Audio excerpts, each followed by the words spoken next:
So after 2 years of owning the G90 radio, I've experienced very few problems. The operating software seems to be stable and work well. However, at the very beginning of the video, you'll notice this light was flashing fast and the screen was dark before it booted up. That's new. That never actually used to happen. It doesn't seem to affect the radio at all. It still boots up, fires up, and goes to work.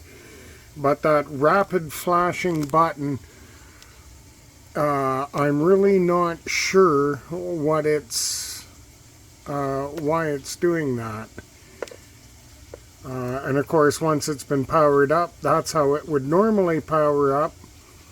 Although if it's been off for a while, you go to power it up for about 15 or 20 seconds. Again, this button will flash, or this light will flash very rapidly. But it does seem to come on after a few seconds, and it does just fine. Right now we're monitoring 7.100, and we're waiting for the Aurora afternoon net, which will be starting shortly. With the solar flares that have been happening, ham radio has not been as much fun. Another thing I'll bring up is QRM, or interference made by man. Right now, if you have a look at the S meter right here, and you listen to the static signal of this radio, that is coming from the light in the ceiling, and this light here. My dryer is just, or my washer's just fine. That does not give off any interference.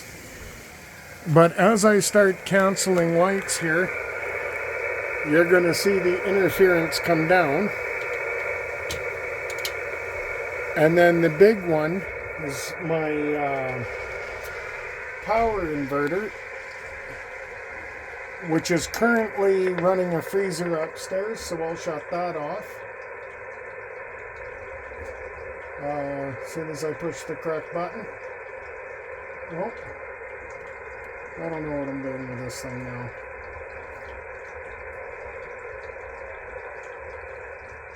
There we go, it'll shut off here shortly.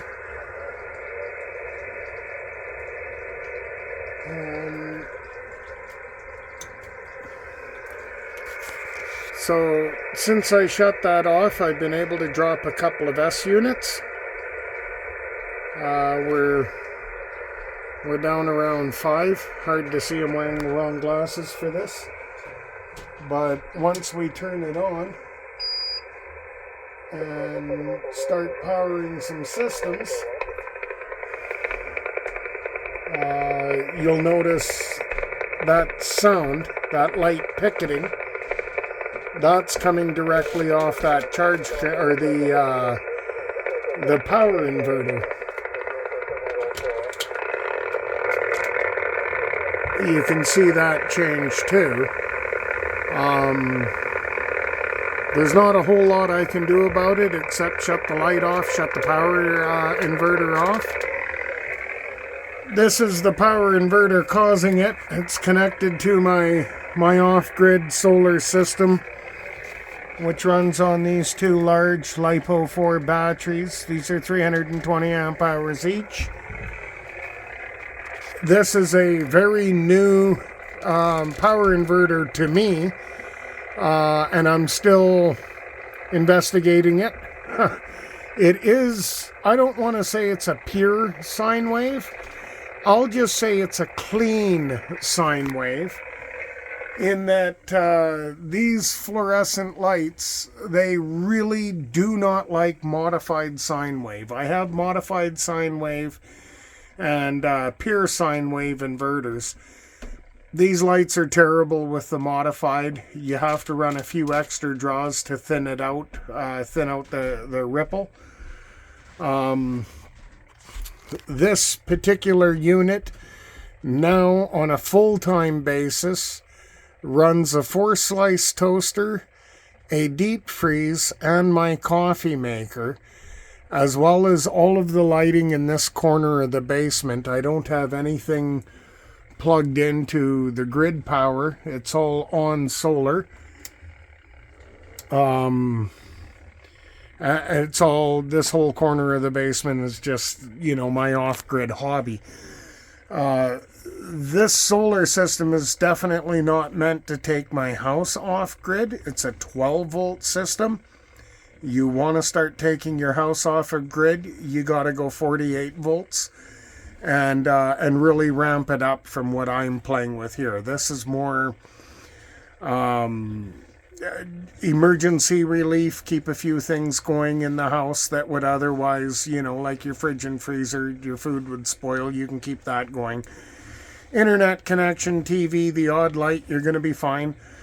To run your whole house, absolutely not even close. This is far too small of a system for that. But this system wasn't meant to take my house off of grid.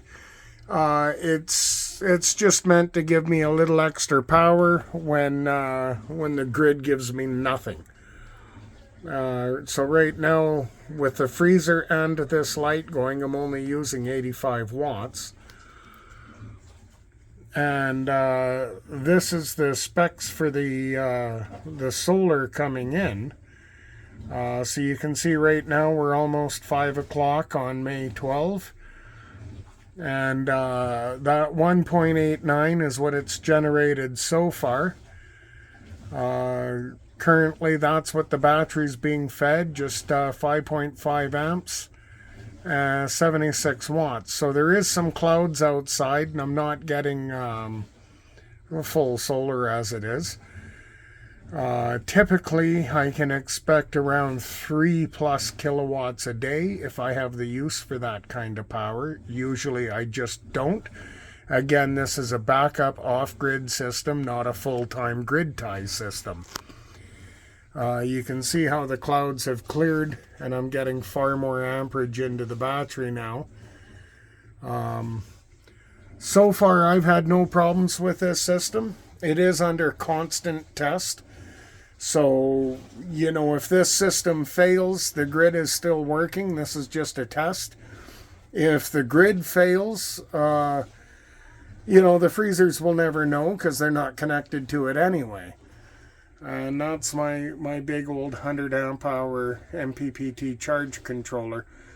The last video I did was with some older charge controllers. I did a video on series and versus parallel, so go ahead and check that out.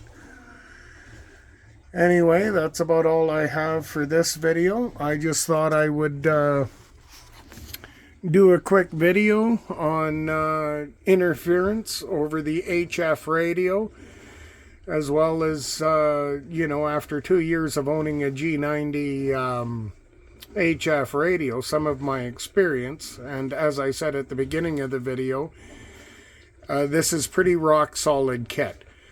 I'll do a more in-depth video on just the G90 and portable operations, maybe next weekend. I think I have my time booked, but if I don't, I'll get around to the video. And if I do, you guys can just, you know, wait longer. Anyway, that's all I have for now. Thank you for watching.